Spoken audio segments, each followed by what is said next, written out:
Okay, welcome everybody. It's lovely to be here, and I'm excited to talk about what care workers do. As you can see, this is one of our campaigns for care workers across Canada. A lot of care workers who come here are with work permits, and it has caused a lot of issues with working as a care worker, and we're asking for landed status.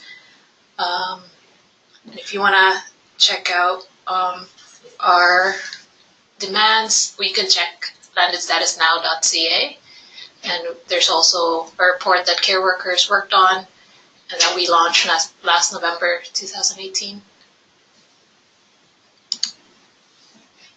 So let's talk about migrant care workers.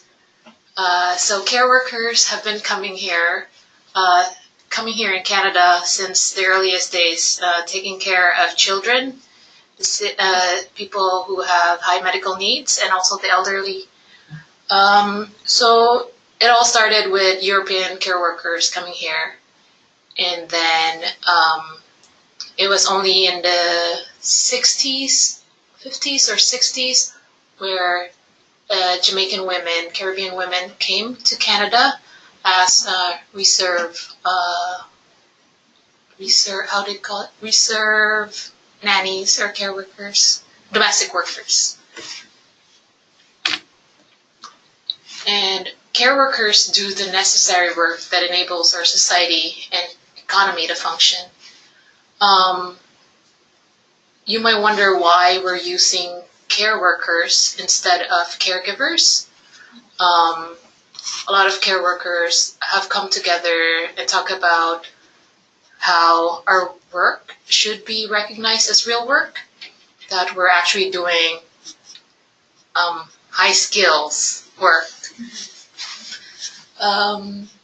There's nothing low skilled about taking care of children or people with disabilities or the elderly. Even with kids, raising children.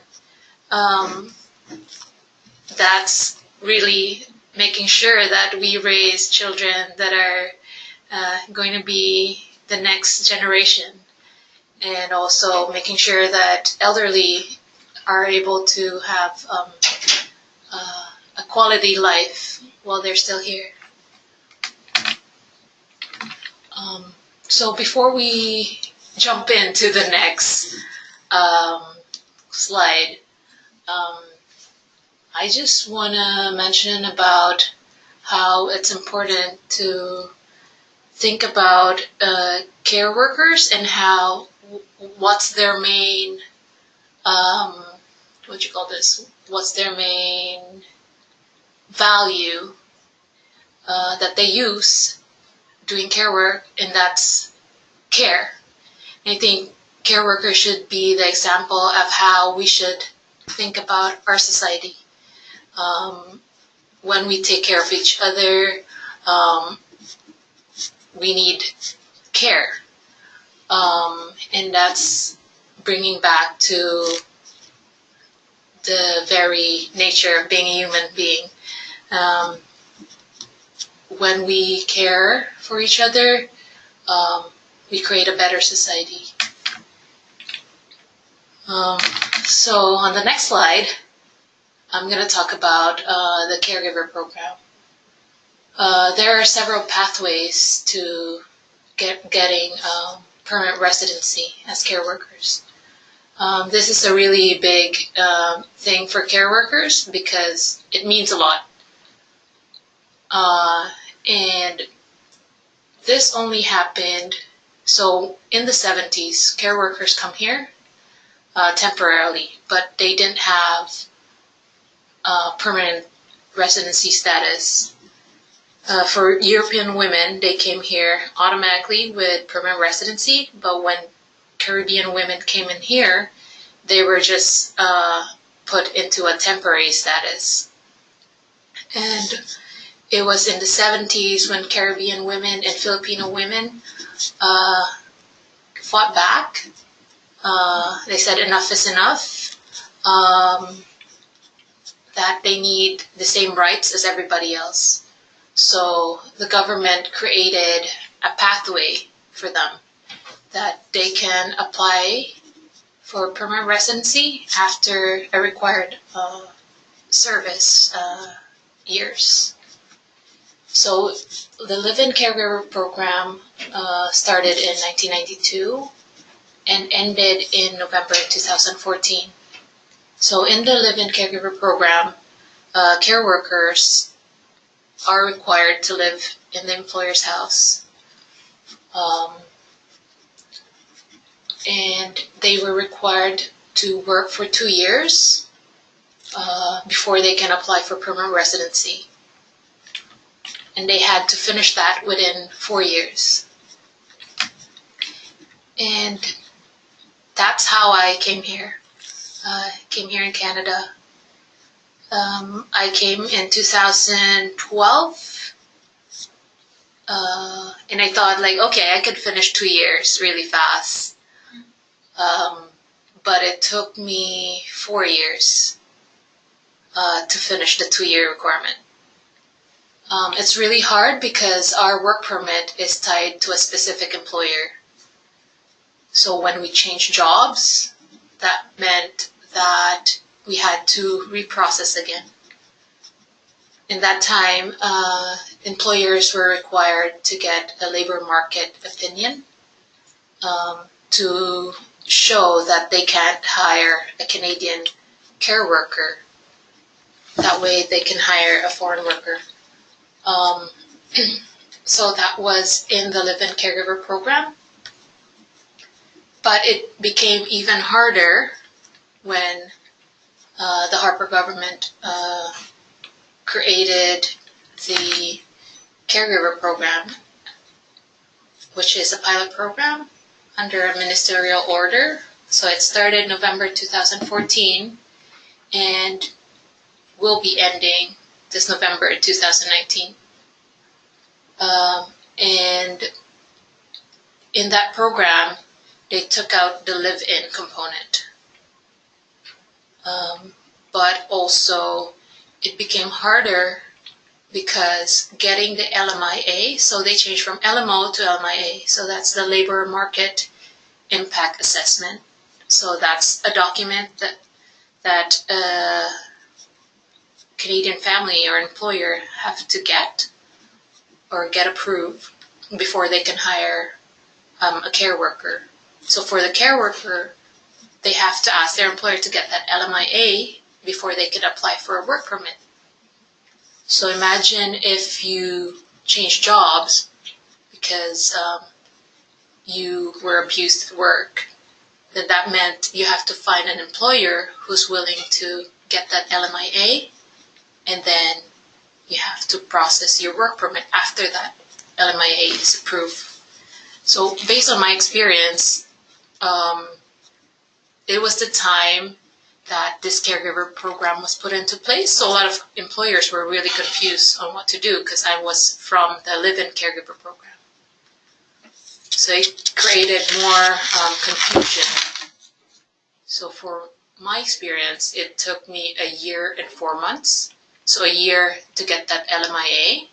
And during that time, there was a 90% rejection rate for LMIAs.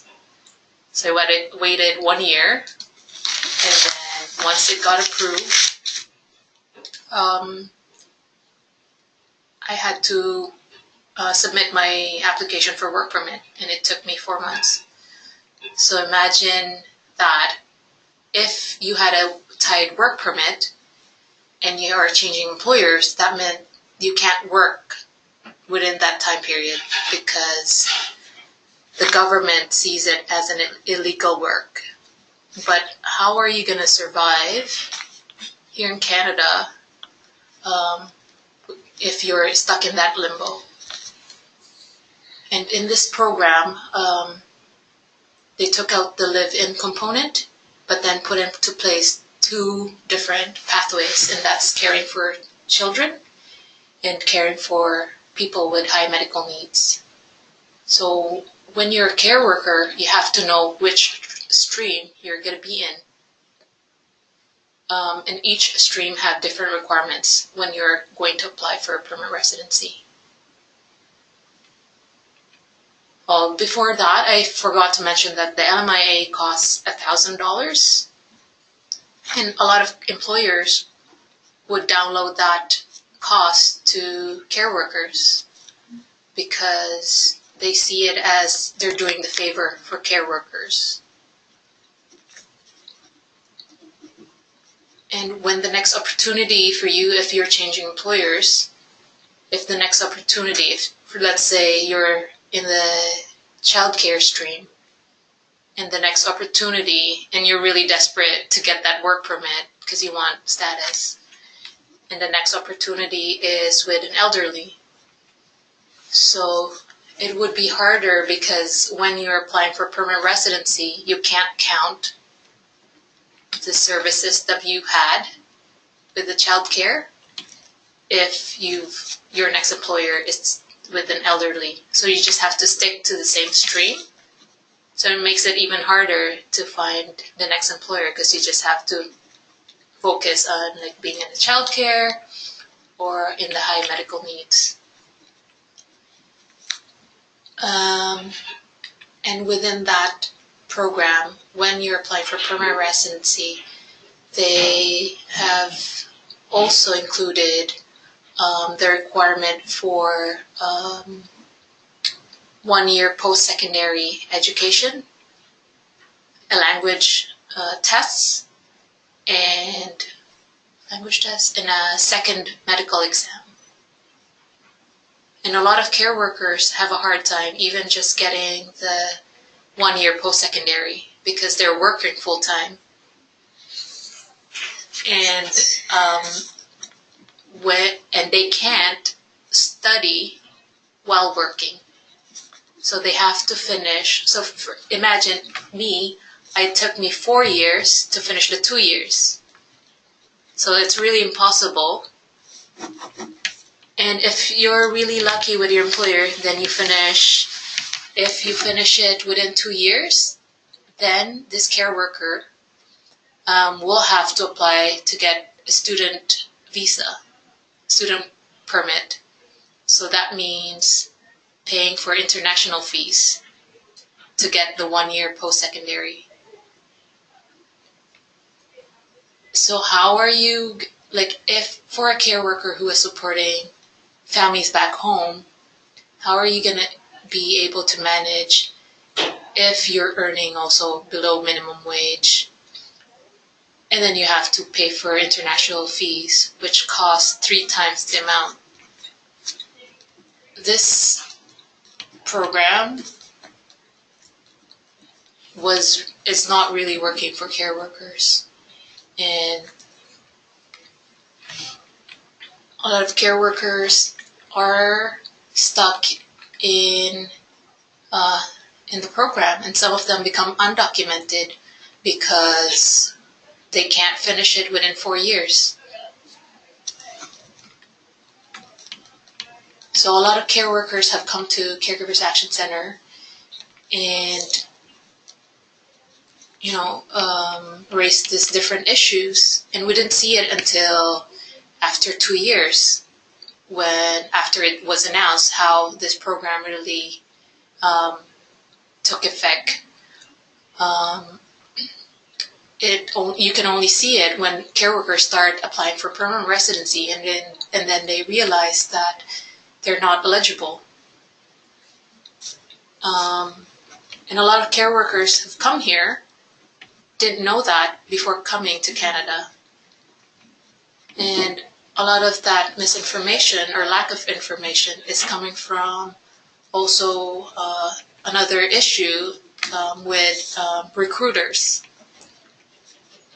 Recruiters also has a big role in exploiting care workers. They charge ranging from $2,000 to $10,000 just to come here in Canada. And when they come here, they realize that they don't even have an employer. So even in the very beginning, that's already a problem they end up having no employer, and then they'll have to look for another employer willing to sponsor them or hire them.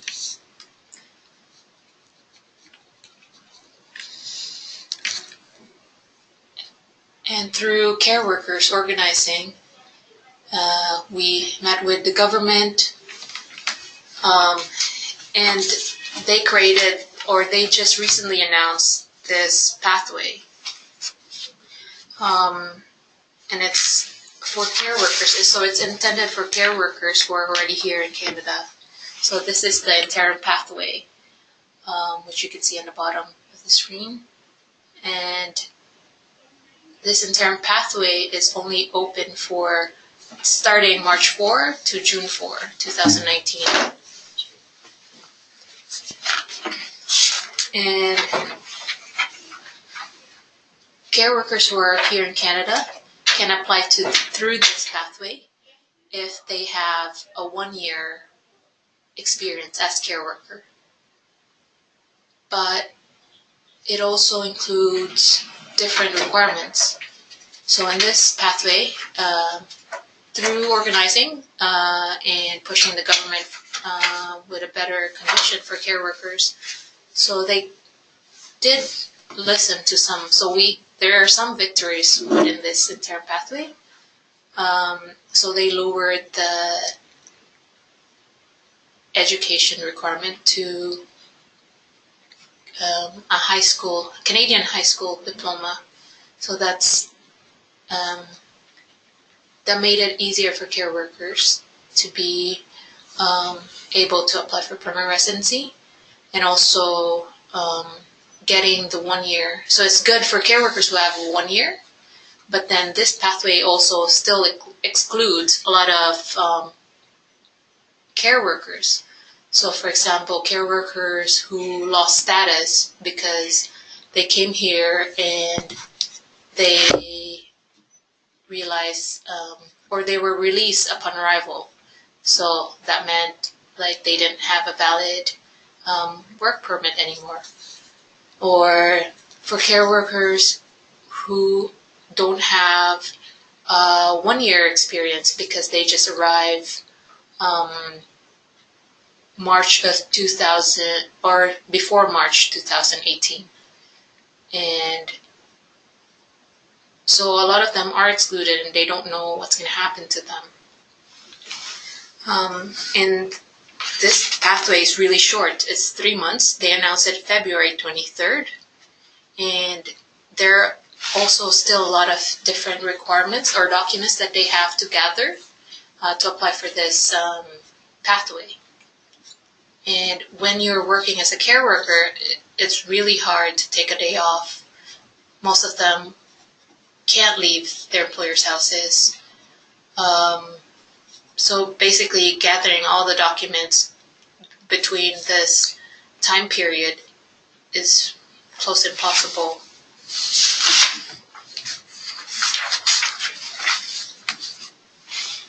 So as the caregiver program is expiring November 2019, the government is also going to replace it with another caregiver program. As to the details, it will still be announced, but what they told us is care workers can come here in Canada with a sectoral open work permit together with their family. So that's really a big victory for care workers who've organized and pushed this since the 70s to be able to come here with their families. So what does the sectoral open work permit mean for care workers? It means that they can change jobs when the conditions at work is poor. That means that they can, if their rights are violated, that they can easily change employers without having that fear of, working illegally as deemed by the immigration system. And also, what's important for care workers, which you could also see in our report, that care workers really, the biggest issues for them is family separation. So having their families come here together with them is really a big step. But we don't know with this caregiver program that they propose, if there's still going to be an LMIA, how much it'll cost, what are the other requirements, the language test, would it be a high benchmark, how the education, if they need a higher level, all these things, if the family, if the children will be paying international fees, because they'll be given a study permit, and the spouse will be given an open work permit. So there are a lot of details that a lot of care workers are curious, but we haven't heard from the government yet as to how this will be put into place. So a lot of care workers are coming together and making sure that, this caregiver program, no matter what happens in the election, that this caregiver program are for care workers, that it will protect them.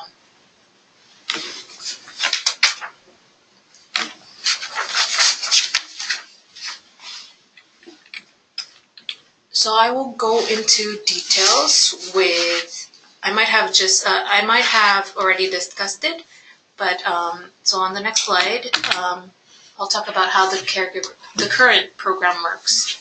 So as I mentioned before, the care workers have tied work permit. So they can only work for a specific employer. That's where the name is put in the work permit. And this means, or it really caused a lot of issues at work. That means that if they have labor issues, that their rights are still tied to an immigration status. I remember when I was a care worker, I was working 16 hours per day, but I was only paid 8 hours because they have full power over you, because they know that if you don't work as to what they want, then they can easily just terminate you or even threaten you to be deported. So for me, my goal was just to finish and get permanent residency, and I would feel better. But then, it was still really hard. I was experiencing a lot of different issues at work,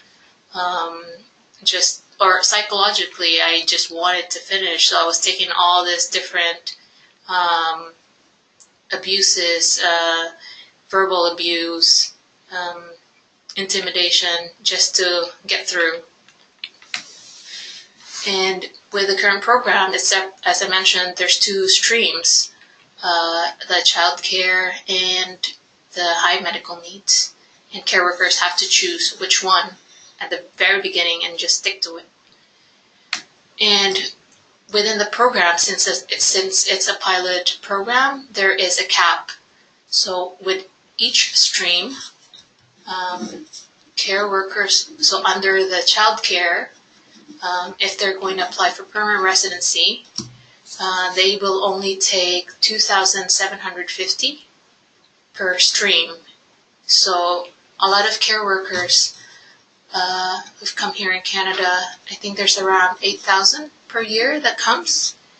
So what's going to happen to them when they apply for permanent residency? So I guess immigration really has that knowing that not all of them can make it. And they made sure that it's hard to get the permanent residency through the different requirements. The exclusionary language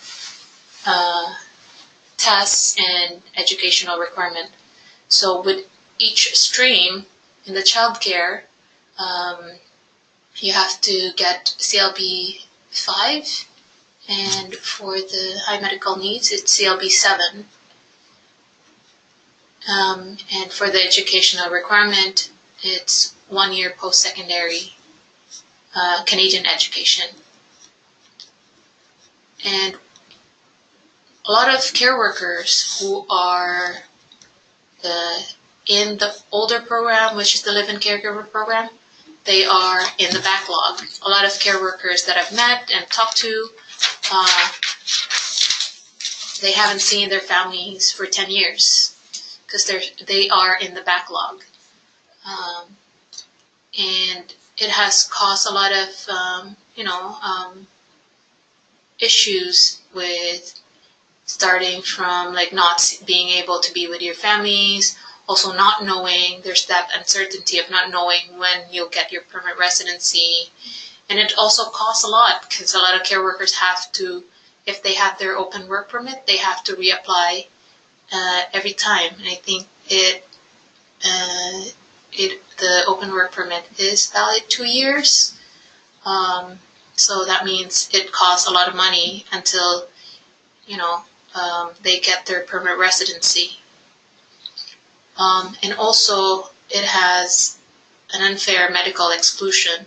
So there is that section in the Immigration Act 38(1)(c), where it is really discriminatory because a lot of care workers whose one of their family member has a disability or a medical condition can't or are deemed inadmissible, so they can't come here to Canada, or their PR application is denied because one of their family member or one of their children is has disability.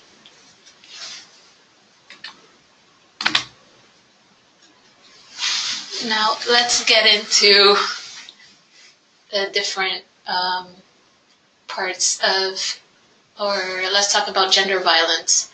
For migrant care workers, one of the biggest issues that they face is economic violence. Some of the examples is the long hours that they have to work, and unpaid wages. A lot of care workers work more hours than they're written in the contract. And what makes it harder for them to say no is because they are living in their employer's house. And there is that power that, or they trick you into thinking that you're part of the family. So what does that mean? When you're part of family, that means like you have to go beyond what's expected, and also that you owe them for bringing you here in Canada.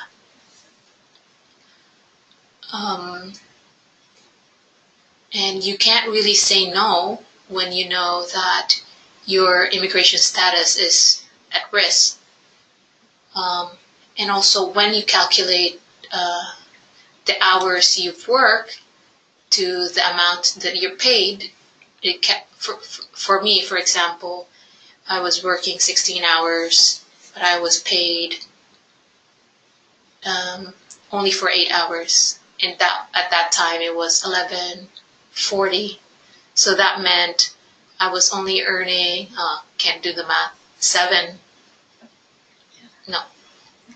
5, 6. Oh my God, yeah. my math.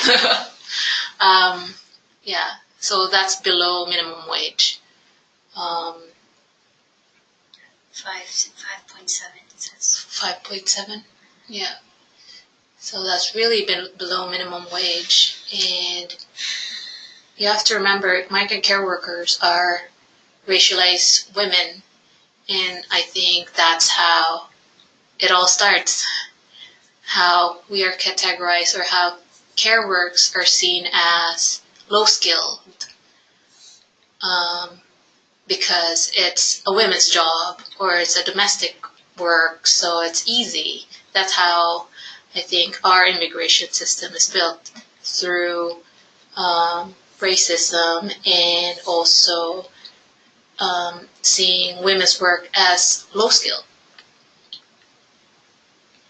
And also, since we work with our employer's house, enforcement of the minimum labor standard is really hard, because no one knows what happens within those walls.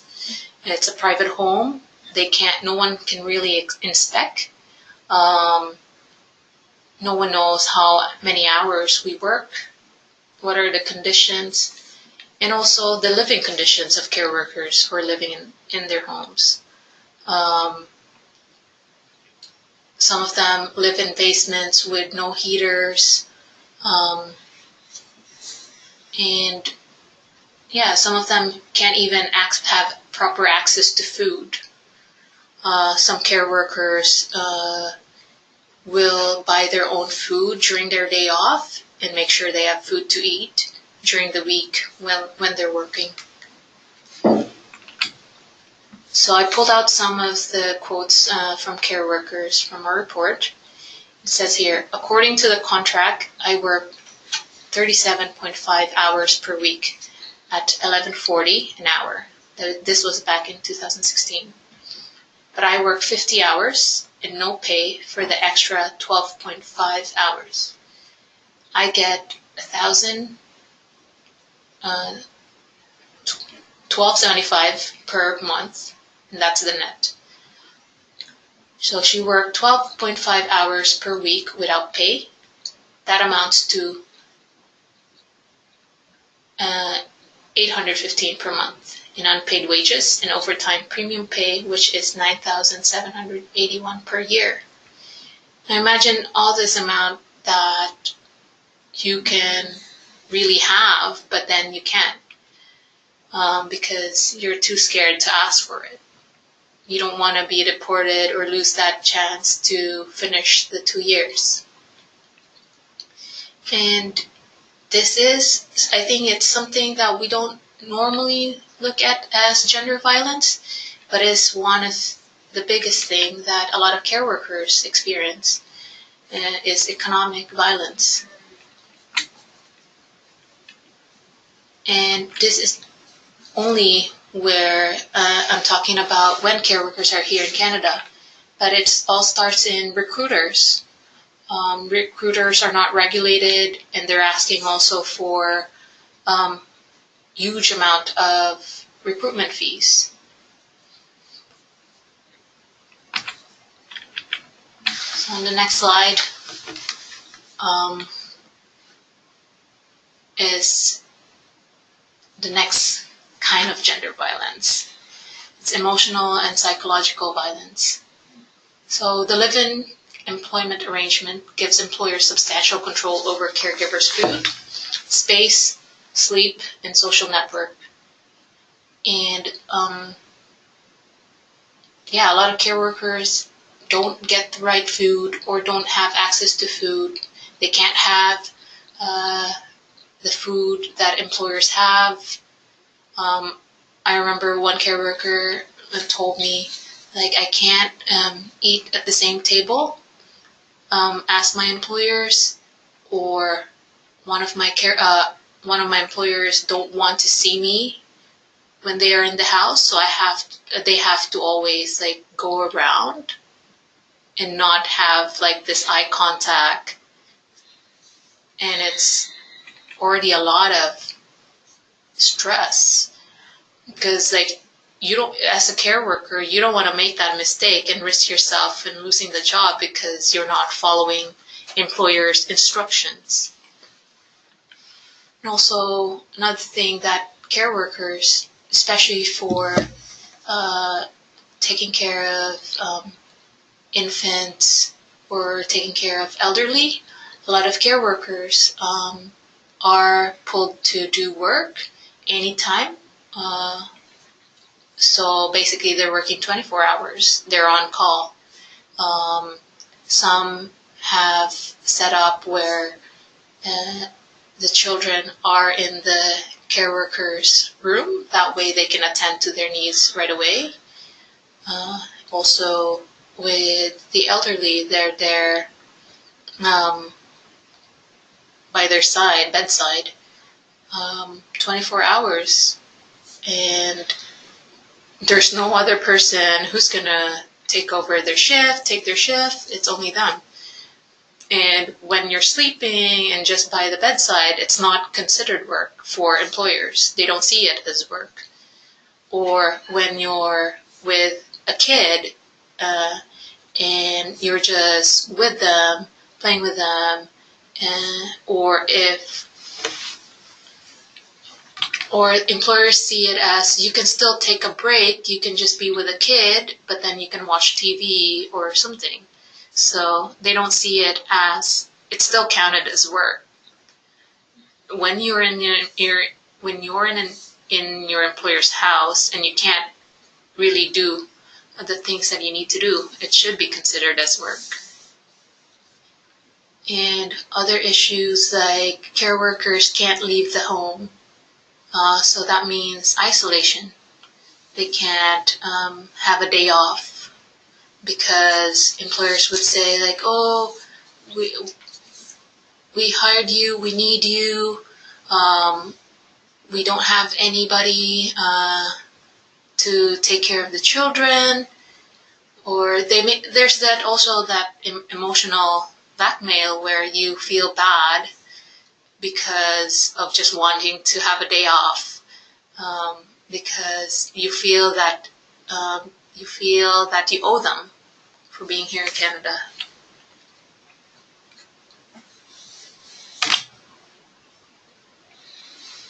So here's one example that care workers said in a report. They told me I was not allowed to shower in the apartment, but I had to go to the gym downstairs and use the showers there. It was hard to organize my breaks so that I could take a shower when it was not too busy. One winter, the condo gym had no hot water for weeks, and I was forced to shower in icy water. So, yeah, I pulled a very light example, but then it's a lot of care workers end up getting into this kind of situation because they have no choice, because they're tied to an employer.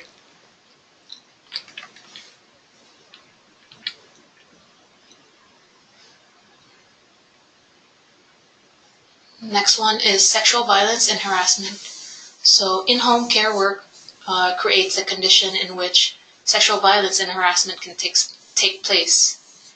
The tied work permits and service requirement for permanent residency, however, make it particularly difficult for care workers to leave abusive situations. So one of this example is, I wasn't safe because, first of all, my door did not have a lock. And then my employer, sometimes when he gets drunk, is like he wanted to use me sexually. And then the wife is treating me like garbage. I wasn't safe at all in this house. So a lot of care workers really have like poor housing conditions. A lot of their rooms don't have locks because it's just a made-up room just to say that a care worker has a room, but not a lot of them have locks. I remember when I was looking for a job, the employer showed me the place that I was going to stay, but basically it was a laundry room. And she just said like, oh, we're going to put like shelvings in here, we'll put you a nice bed, but then like it was really tiny, and it was really, there were 2 washing machines in that room. So it was really a laundry room, but also considered as my room. So even if I was desperate for my next work permit, I had to say no. It was already red flags. Yeah.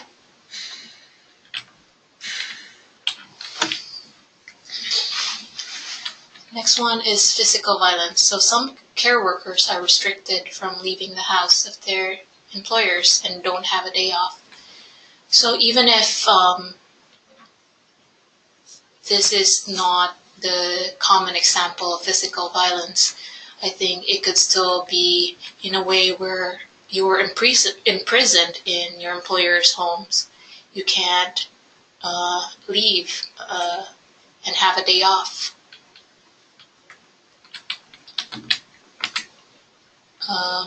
And also when you are, even if it's accidental, but a lot of care workers get hit by elderly clients who have dementia because they become aggressive, and there's no proper protection really when you're a care worker, even if it's part of the care, but then you are still putting yourself at risk with those kind of behaviors. So if you have questions, there is a chat box, and I will answer it later on at the end of my presentation. I just wanted to mention that if you have any questions. So next, I want to talk about how care workers are fighting back. So care workers have been fighting since the 70s. And as a result of care workers organizing, the federal government has created an interim pathway for workers already here and announced a caregiver program, pilot program for those that will come here in the future. So I just want to point out that this is not something that the government just gave. It's a direct result of care workers coming together and asking for what they really want and what they need to be respected as human beings, as care workers. I think we often forget that care workers make other work possible. They're the ones making sure that your children, the children, Canadian families are taken care of, that the family members can go to work, that care workers make sure that the normal function of the home can work.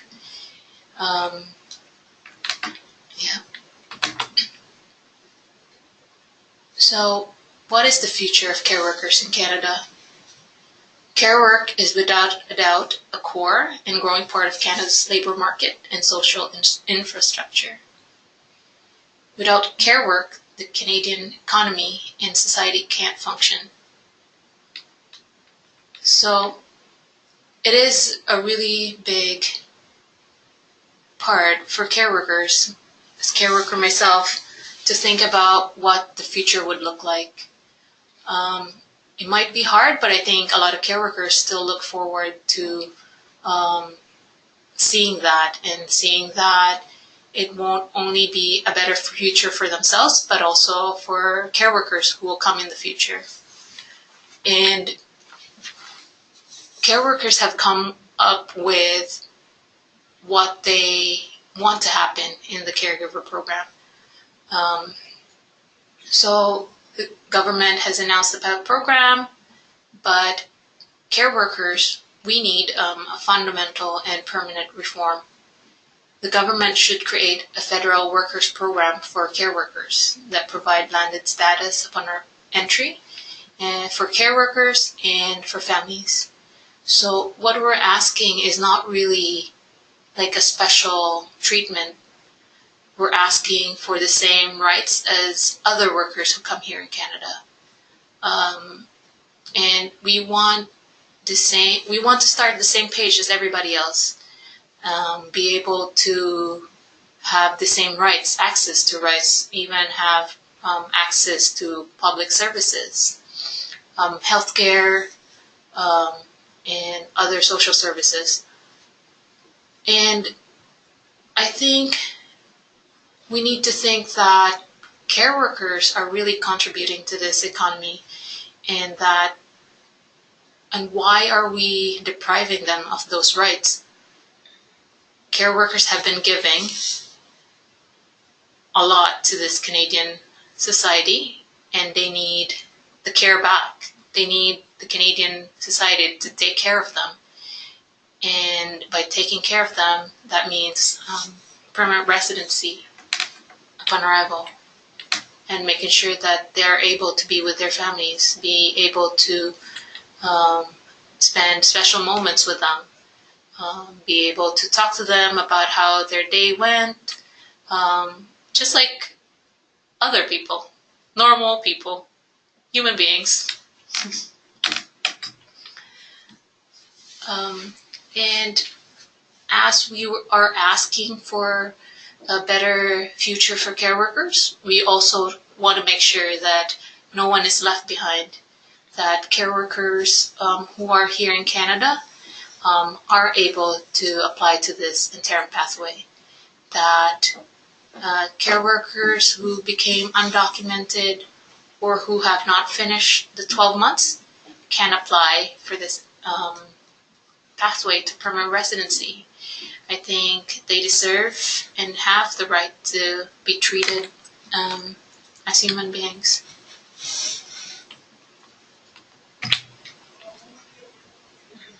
And that the new 2019 pilot program must not repeat the mistakes of the past. We all know, and we have discussed, how the live-in caregiver program, the current caregiver program, has really made a big impact on care workers' lives. And we want to make sure that whoever will be elected, that they will ensure that the new pilot program will be protecting care workers. So now, how can we support migrant care workers?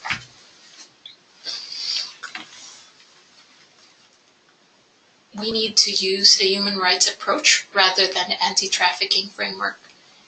Now, when I talk about that, I want to talk about how care workers don't really need to be rescued, that they have an agency. They are able to make decisions of what they want with their lives, and that they should be encouraged to and be supported to fight back. And that, because when we look into the anti-trafficking framework, we're only looking into or picking the bad apples. We're not looking into a bigger picture and how or the deeper root cause of these issues. But when we think about or look into the human rights approach, and when we think about how the system is really impacting care workers, then it really solves a lot of the issues that care workers face.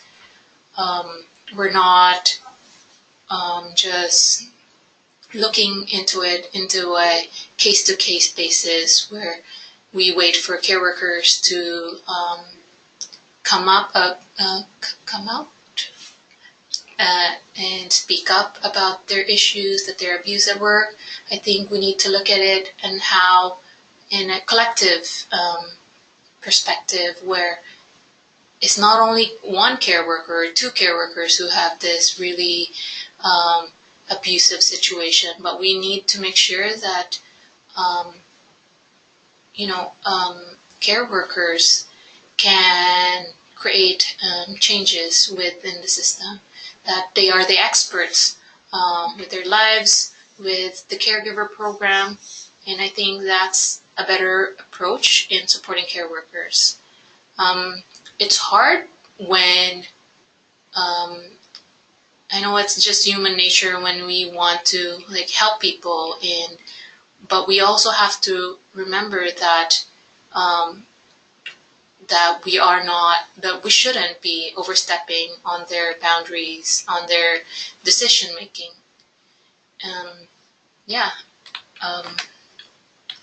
And other ways to support migrant workers is to connect them with us, Caregivers Action Center. So Caregivers Action Center is composed and led by migrant workers, migrant care workers. And I remember me as a care worker, I first came to Caregivers Action Center, and that was the first time realizing that my issues at work wasn't just me being unlucky or like my employer and me have these issues, but I saw it more after talking to care workers that it was a systemic issue. And yeah, so it would be great if you meet care workers who are experiencing issues at work, or maybe they're not, to connect them with us, Caregivers Action Center, and we'll try to figure out how we can support them. And also support Landed Status Now campaign. If you want to know more about that campaign, you can check landedstatusnow.ca. For more details. And if you want them or to connect care workers, you can check caregiversactioncenter.org and send us an email, info@caregiversactioncenter.org, or contact us at 647-782-6633.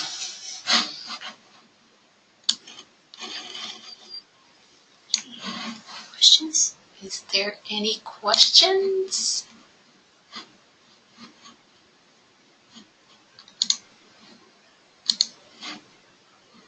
You can just type it in the chat box. If you have any questions, you can type it into the chat box and you're on the panel there.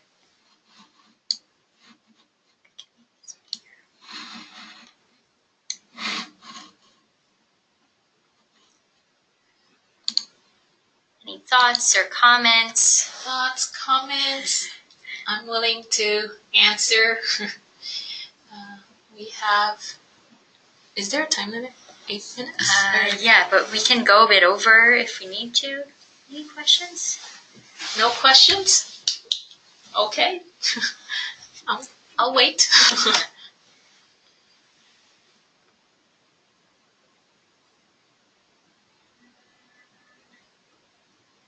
I totally forgot to introduce myself. Oh. I'm Cara Manso. I came here as a care worker. And now I'm an organizer at Caregivers Action Center. And now I'm here talking about care workers. Questions? Okay. Well, I guess they can email you if they have. Well, yeah, if you don't have any questions right now, but later on you realize, oh, I forgot to ask, feel free to send me an email at info@caregiversactioncenter.org.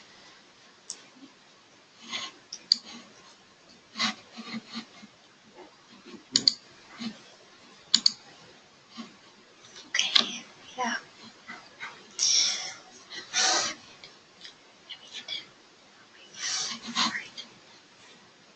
Okay. So I guess there's no questions. So thank you so much for for attending and listening to my webinar. Okasi's. Thank you for that opportunity. I'm glad Okasi has invited me to be part of this webinar. Have a good day, everyone.